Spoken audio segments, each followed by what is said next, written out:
Hello, and welcome back to another IGN Give This a 7, but is it really though? I am about to make such an ass of myself. I loved this game, I really enjoyed it, I beat it in 7 hours approximately, as you can see there. At least I think that's the fully clear file. It should be the fully clear file, unless I exited out or something after beating it and rolling credits and didn't save. That should be a fully clear file.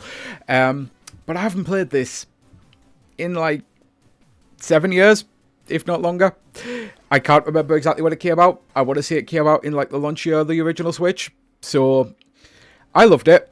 Really, really enjoyed it. I've never actually been a Blaster Master fan. I tried the ones that was released on the WiiWare ones. I've tried the classic ones. I could never really get into Blaster Master. I didn't like the flow of the gameplay. It felt like I don't want to say a bad Metroidvania, but it felt like it was a very rough classic game.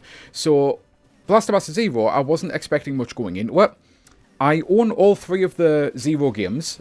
I've never actually finished 2, and I've never even started 3. I can't remember what sidetracked me, but I really need to go back and play them, because I remember really fucking enjoying this when it came out. And it's honestly, I know that I'm kind of essentially spoiling, as I always do, the fact that I'm clearly rating this above a 7. Like, what were you thinking, IGN? I don't think it's much above a 7, but I think calling this a 7 is a little off, because it's a classic old school action-y game. It's Metroidvania light, I would say, but it's also got 2 modes of gameplay. Just like the originals, where you can hop in and out of your ship. I can't remember what the ship's actually called at this moment in time. I want to say Sophia. Maybe Sophia's the AI or something that talks to you. But basically, you can move around in your on-foot form, and there's a bunch of puzzles and areas that you actually have to solve by doing that. And for the most time, you're going around in your tank form, and you've got a health bar, you've got different weapons you can unlock, you've got different abilities that you get.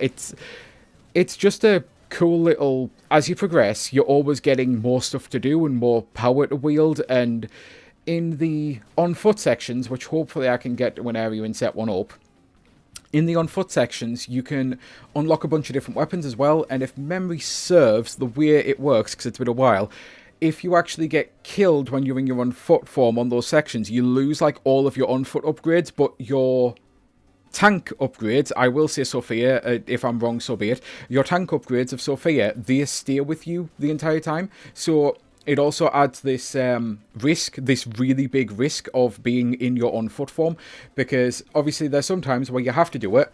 I can't get down here without going on foot. That enemy was 4 times the size of me, but I managed it, and I've been able to actually get here. So there we go.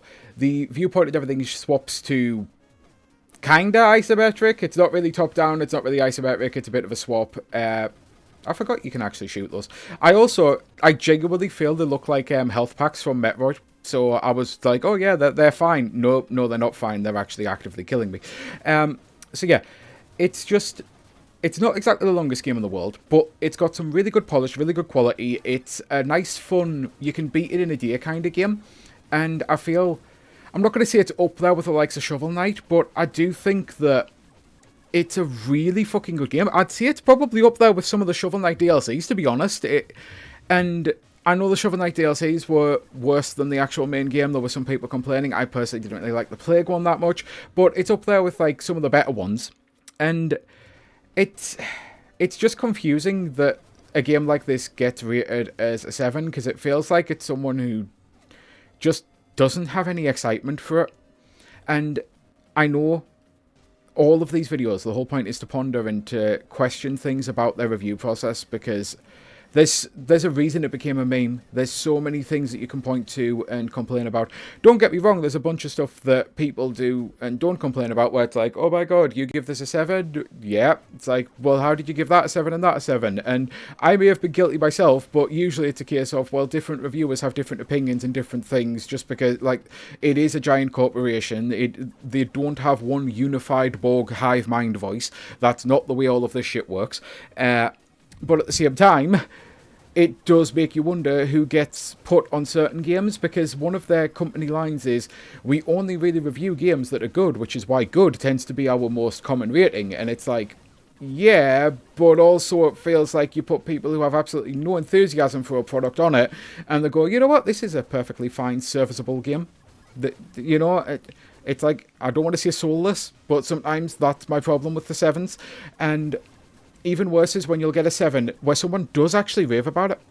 And they're really raving about it, and then you get that whiplash factor of, it's a 7. And it's like, really? Everything you've just said, I thought you were giving this a 9. Like, what the fuck? So, yeah, it's just one of those things that the more I do these videos, the more I do this series, the more I genuinely wonder what the mindset is.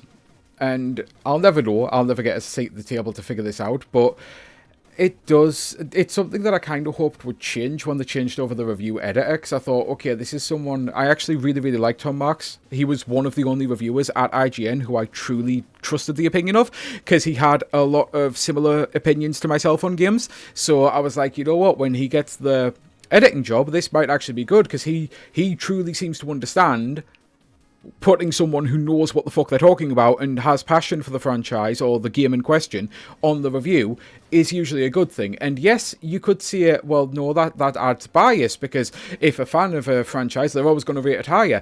Yes, but at the same time, I'd rather have a fan of the franchise telling me about the game in the franchise than someone who's never fucking played it before. Like, this is why this is actually a weird one for me.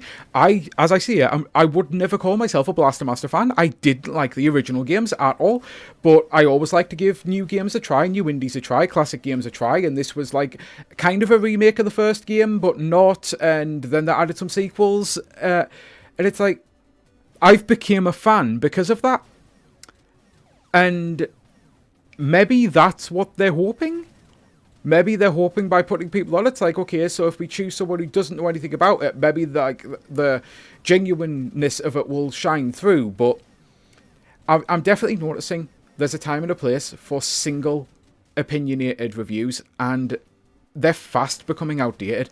I think this is why roundtable reviews just work better for me, because I like to hear not just one person's opinion, but I like it when you get a roundtable and it's like, okay, so what's your history with Resident Evil? Well, I've played literally every single game, even 6. Yes, feel sorry for me for that. I have only played Resident Evil 2 and 4. I have played some of the games. I've played the classic ones, not really any of the newer remakes. I've only played the remakes. It's nice to get that sort of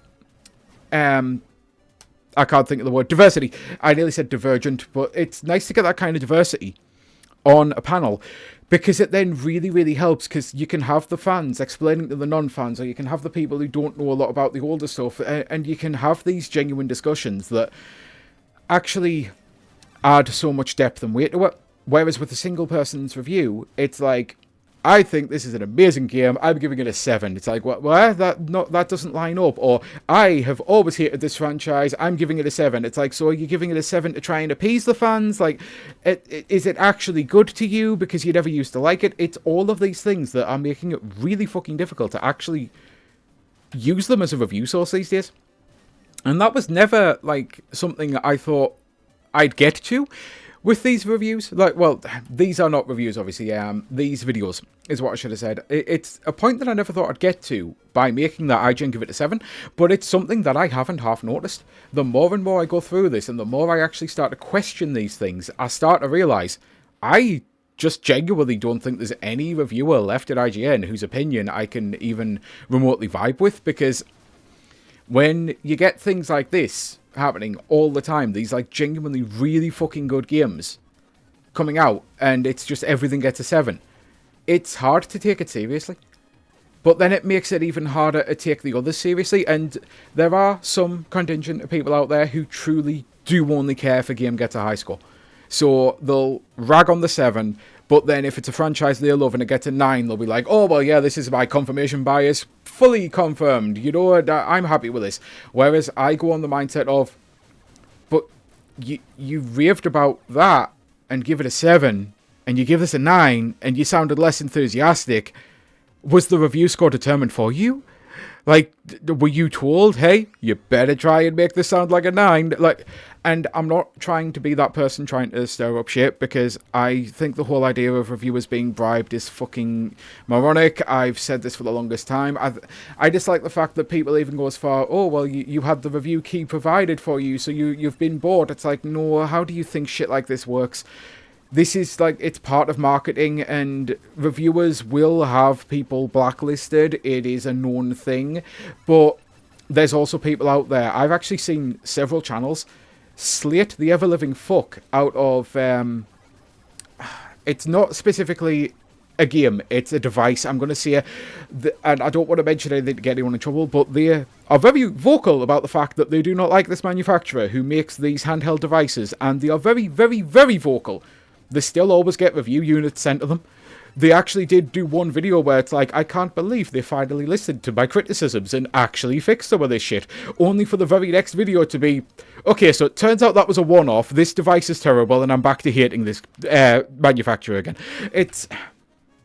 It's just part of what reviews are these days. They're going to be provided for people, and I don't feel they're, like, bought off or anything. But it doesn't half make you wonder if there's some people pulling strings somewhere to give games certain scores, because it's like... I even wonder, do we get to the point of, okay, give it a 7, because that's a talking point. If we give it a 7, it'll boost engagement. People will be like, how dare you give this a 7 in the comments? And by boosting engagement, then you're boosting numbers and you're boosting the algorithm. I'm not so much saying that they give 7s for bribery reasons, or give 9s for bribery reasons or anything, but I feel like sometimes some of their review scores are designed purely to fucking stoke some discourse so that it actually stokes views and engagement. And that's not something I will ever give a fuck about doing. I've definitely shit on some games. Doom 2016 comes to mind.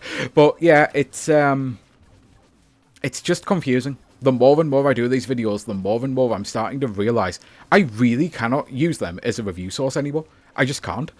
So yeah, with that, I think I'm done. And I'm going to say, if you like these sorts of old school classic games, this is genuinely... it's a pseudo remake, if memory serves, from what I remember about it. Even if you played the original, again, I hated the original. This is up there with, like, Zero Mission for me. Because I didn't really like the original Metroid, but I fucking loved Zero Mission. And the fact that this is even called Blaster Master Zero is kind of funny, because I would strongly say this is the Zero Mission of Blaster Master. And yeah, Zero Mission is not the best 2D Metroid, but it's up there. And this is a really fucking good game, and I need to find the time to finish the second one, although I'll probably need to start the second one again, let's be real. And I need to find the time to finally play the third one, because just doing this video has reminded me how much fun I had with this game. So with that, I am going to say this has been Sky Fellowship, and I truly hope you have a great rest of your day, and until next time, bye!